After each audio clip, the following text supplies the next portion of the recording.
Vous avez pris la carte de Kodak en 2011, soit lors de la chute du secteur de la photographie. Parlez-nous de cette aventure. Comme étant propriétaire de 4 magasins à Casablanca, et on a vu que nos stocks est en train de s'épuiser, on a pensé à faire des pas pour s'approvisionner en marchandises. La première pas que j'ai fait, j'ai contacté les Kodak, c'est pas pour prendre la distribution, c'est seulement pour approvisionner mes magasins. Mais lorsque j'étais en réunion avec les gens de Kodak, ils m'ont proposé de prendre en même temps l'approvisionnement du marché marocain en produits Kodak. Dans ce cas-là, j'ai pris 24 heures en négociant avec mes associés, j'ai pris la distribution de faire l'aventure de se lancer dans la distribution de la grande marque Kodak au Maroc. De toute façon, quand j'ai fait l'initiative, ça a été en 2011. 2011, l'activité était encore rentable. Était encore rentable au niveau financier, on s'en sort dans nos magasins, on paye nos impôts, on paye tous nos frais, plus on paye la scolarité de nos enfants, on est à l'aise. Mais les choses ont commencé à se dégrader à partir de l'année 2014-2015. Les choses ont commencé à se dégrader de manière très remarquable. Le marché chinois a affecté tous les secteurs, notamment celui de la photographie. Comment cela a affecté Kodak ? Le marché chinois, personne ne peut concurrencer le marché chinois au niveau prix. Ça, on le connaît, ça, c'est connu à l'échelle universelle. Mais il y a encore des inconvénients par les produits chinois. Les produits chinois, ce sont des produits, par exemple, si on parle de papier argentique. Le papier argentique chinois, c'est un papier qui est très dur et qui contient beaucoup de carton. Avec l'utilisation de ce produit-là dans les machines, les mini-labs, les machines, ça s'use d'une manière rapide et il y a beaucoup de problèmes au niveau de la coupe parce que c'est un papier qui est dur, qui abîme beaucoup le ciseau de la machine et les guides de la machine, ça s'use d'une manière très énorme. Mais je vois, il y a des gens qui n'ont pas changé le produit et le papier Kodak depuis longtemps. Ces gens-là sont tranquilles au niveau de leur maintenance, au niveau de leur machine.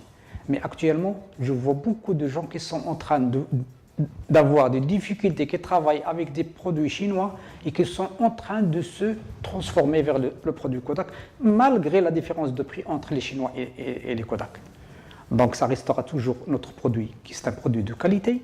Malgré la différence de prix, ce n'est pas un très grand prix, mais vu la quantité, ça chiffre, donc ces gens-là, ils pensent à acheter des quantités pour avoir des remises, mais ils abîment leur matériel photographique.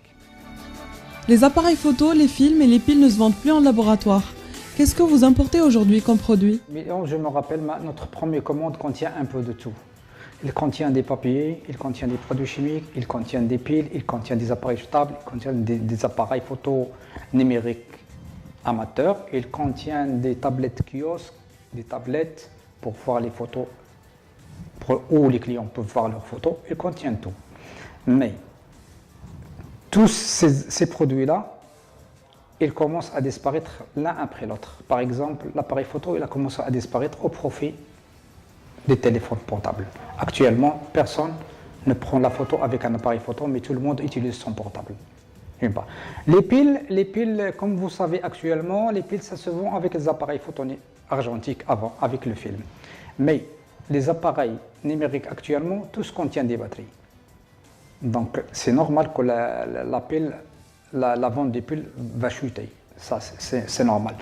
Les produits chimiques de développement, étant donné que le film n'est plus utilisable actuellement au Maroc, les produits développement film ne sont plus disponibles.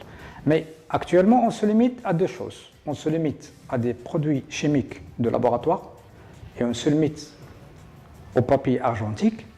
Et on a un autre département qui est le département des imprimantes thermiques et le papier thermique. C'est le papier thermique qui est actuellement en train de progresser et commence à prendre une grande part du marché. Et c'est la solution qui a fait le bonheur des uns et le malheur des autres. Il a fait le bonheur des petits studios qui ont actuellement un petit laboratoire chez eux peuvent faire les tirages instantanément au lieu de se déplacer vers les laboratoires. Et il a fait le malheur des laboratoires qui a vu leur chiffre d'affaires en train de se baisser parce qu'une partie est partie pour le thermique. Et le jet d'encre a-t-il une place à prendre dans le marché? Les jeux d'encre pour la photo, je suis contre. Moi, actuellement, je suis contre les jeux d'encre. Le jeu d'encre connaît beaucoup de problèmes. Le jeu d'encre, le prix de revient, vous ne pouvez pas le calculer, étant donné que c'est de l'encre. Chaque photo peut consommer plus de jaune, moins de magenta, plus de cyan, etc.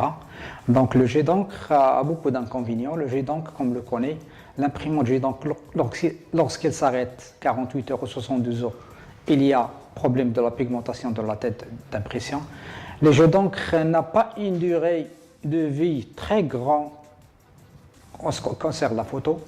Une goutte d'eau pour abîmer une photo, jet d'encre. Par contre, une photo argentique a une durée de vie qui peut aller à 100 ans. Je me rappelle, un jour j'étais dans mon laboratoire photo, une Française qui vient avec une photo datée de 1890. Il m'a dit, monsieur, cette photo, ça appartient à mon grand-père. J'ai fait le déplacement jusqu'à l'Algérie pour la récupérer. Je ne crois pas qu'il y a une photo tirée avec des jets d'encre qui pourra résister aussi longtemps que ça. Donc, de toute façon, le thermique, il a fait une grande pénétration. Le thermique, il a pris une grande place. Le thermique, il a une très bonne qualité. On voit plus la pixelisation qu'on voit dans les jets d'encre, on ne le voit pas dans le thermique. Donc, s'il y a quelque chose qui va remplacer l'argentique, c'est le thermique, mais pas le jet d'encre. Pensez-vous que Kodak va tenir le coup ou lâcher l'affaire comme l'ont fait Agfa et Konica? Je ne crois pas qu'ils vont lâcher le marché. Je ne crois pas qu'ils vont lâcher le marché. Konica, ils ont lâché, Agfa, ils ont lâché parce que, vous savez, quand on commet une erreur, on la paye automatiquement. Konica, ils ont un mini-lab à eux, c'est le D-Lab, le R1 et le R2, qui n'ont pas donné de qualité au niveau du numérique. Même chose pour Agfa. Ils ont le D-Lab 1 et le D-Lab 2. Ce sont des mini-labs qui n'ont pas donné de qualité. Donc, pour la continuité, il ne faut pas commettre des erreurs. Kodak ne s'est pas lancé dans les mini-labs, mais Kodak, il travaille dans les mini-labs avec une société japonaise qui est très connue dans le mini-lab, qui est le Noritsu. Cette Noritsu, elle a développé ces mini-labs de telle sorte qu'elle donne une qualité meilleure avec le produit et les papiers de Kodak. Donc c'est pour ça que Kodak a continué jusqu'à maintenant. C'est pour ça qu'ils ont continué jusqu'à maintenant et ils vont continuer. Je ne crois pas qu'ils vont s'arrêter, ils vont continuer parce que c'est un géant Kodak, c'est le géant de la photographie. Il va tenir jusqu'à la fin, je crois qu'il va rester le dernier. S'il va avoir un dernier, ça sera Kodak, mais ça ne sera pas autre chose. Mais les autres, ils ont lâché parce qu'ils ont commis des erreurs. Quand on commet les erreurs, on paye automatiquement. Vous allez bientôt visiter l'un des plus grands salons de photographie dans le monde qui est Photokina. Y aura-t-il du développement? Le développement, les gens, ils travaillent, le développement, ça existe toujours. Toujours, ces gens-là, ils sont en train de développement. Mais la question qu'il doit se poser, est-ce que ce développement convient à notre marché ou non? C'est ça la question qu'il doit se poser. Parce que ça pourrait avoir d'autres mini-labs plus sophistiqués, ça pourrait avoir de développement. Mais est-ce qu'il convient à notre marché? Est-ce qu'il convient à notre intellectualité? Est-ce qu'il convient aux manières de penser des gens qui travaillent dans la photo? C'est ça la question qu'il doit se poser. Parce que pour continuer à utiliser la technologie qui va venir dans l'avenir, il faut d'abord que les gens essayent d'augmenter, essayent de monter dans leur esprit. Parce que le problème de la photo au Maroc, c'est le problème des prix. La concurrence, c'est la concurrence des prix. Il n'y a pas une grande concurrence au niveau de qualité. La seule concurrence qui existe au Maroc, c'est le prix. Et la concurrence de prix, ça mène à la chute.